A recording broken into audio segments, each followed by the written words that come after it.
தற்போதைய செய்தி ஸ்கேனர் மூலம் உடைமைகளை சோதிக்க உத்தரவு பிறப்பிக்கப்பட்டிருக்கிறது. அனைத்து நுழைவு வாயில்களிலும் பாதுகாப்பு பணிகளை மேற்கொள்ள காவல்துறைக்கு உயர்நீதிமன்றம் உத்தரவிட்டுள்ளது. போதிய அளவு சிசிடிவி கேமராக்கள் நிறுவ வேண்டும்.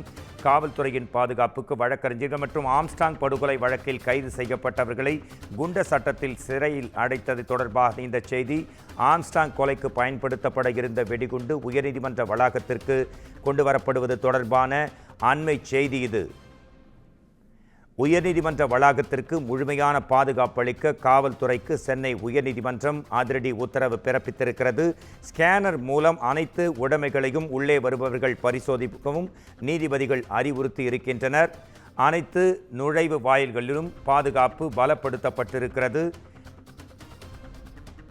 போதிய அளவு சிசிடிவி கேமராக்களை நிறுவ வேண்டும் என்றும் ஆம்ஸ்டாங் படுகொலை வழக்கில் கைது செய்யப்பட்டவர்களை குண்டர் சட்டத்தில் சிறையில் அடைத்தது தொடர்பாக தற்போது அந்த கொலைக்கு பயன்படுத்தியிருந்த வெடிகுண்டு உயர்நீதிமன்றத்திற்கு வர இருக்கும் காரணத்தால் இந்த அறிவிப்பு. இதுகுறித்து நமது குமுதம் தலைமைச் செய்தியாளர் சிவா தரும் உடனடி தகவல்களை கேட்கலாம். உயர்நீதிமன்றத்தின் இந்த உத்தரவு, ஆம்ஸ்டாங் படுகொலை வெடிக்கப்படாத அந்த குண்டு கொண்டு வரப்படுவது தொடர்பாக விரிவான விளக்கங்கள் தேவை. சிவா.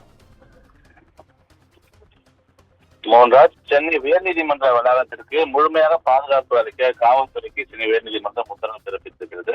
ஆம்ஸ்டாங் கொலை வழக்கில் கைது செய்யப்பட்டவர்களை குண்டர் சட்டத்தில் சிறையில் அடைத்ததை எதிர்த்து தாக்கல் செய்யப்பட்ட வழக்குகள் நீதிபதிகள் எஸ்.எம். சுப்பிரமணியம் மற்றும் ஜோதிராமன் ஆகியோர் கொண்ட அமர்வுல விசாரணைக்கு வந்தபோது நேரில் ஆஜரான அனைத்து வழக்கறிஞர் சங்கத்தினுடைய நிர்வாகிகள் சென்னை உயர்நீதிமன்ற பாதுகாப்பில் எந்த சமரசமும் இல்லை என்றும் பாதுகாப்புக்கு முழு ஒத்துழைப்பு வழங்கப்படும் என்றும் கூறியிருக்கிறார்கள். இதனை அடுத்து ஆம்ஸ்டாங் கொலைக்கு பயன்படுத்தப்பட்ட இருந்த வெடிகுண்டு உயர்நீதிமன்ற வளாகத்திற்கு கொண்டு வரப்பட்டது மிகவும் அதிர்ச்சி அளிப்பதாகவும் அவர் தெரிவித்திருந்தார்கள். உயர்நீதிமன்ற கட்டணத்திற்கு அளிக்கப்பட்ட பாதுகாப்பை போலவே உயர்நீதிமன்ற வளாகத்தில் உள்ள மற்ற பகுதிகளுக்கும் பாதுகாப்பு வழங்க வேண்டும் எனவும் நீதிபதிகள் தெரிவித்திருந்தனர். ஸ்கேனர் வைத்து அனைத்து உடைமைகளையும் பரிசோதிக்க உத்தரவிட்ட நீதிபதிகள் ஏற்கனவே உள்ள நுழைவாயில்களில் மாற்றம் செய்யாமல் அனைத்து நுழைவாயில்களிலும் பாதுகாப்பு பணிகளை மேற்கொள்ள காவல்துறைக்கு உத்தரவு பிறப்பித்திருக்கிறார்கள். எந்த குறைபாடும் இல்லாமல் பாதுகாப்பு வழங்க வேண்டும் எனவும் சாதாரண உடையில் கண்காணிப்பு பணியிலும் காவல்துறை ஈடுபட வேண்டும் எனவும் உத்தரவு பிறப்பிக்கப்பட்டிருக்கிறது.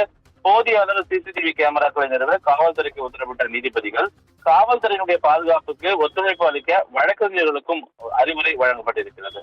பாதுகாப்பு சோதனைகளுக்கு கால அவகாசம் எடுக்கும் நிலையில முன்கூட்டியே நீதிமன்றத்திற்கு வர வழக்கறிஞர்கள் மற்றும் மனுதாரர்களுக்கு நீதிபதிகள் அறிவுறுத்தியிருக்கிறார்கள். இதனையடுத்து இந்த வழக்கினுடைய விசாரணையை பிப்ரவரி 7ஆம் தேதிக்கு நீதிபதிகள் ஒத்தி வைத்திருக்கிறார்கள். மோகன்ராஜ்,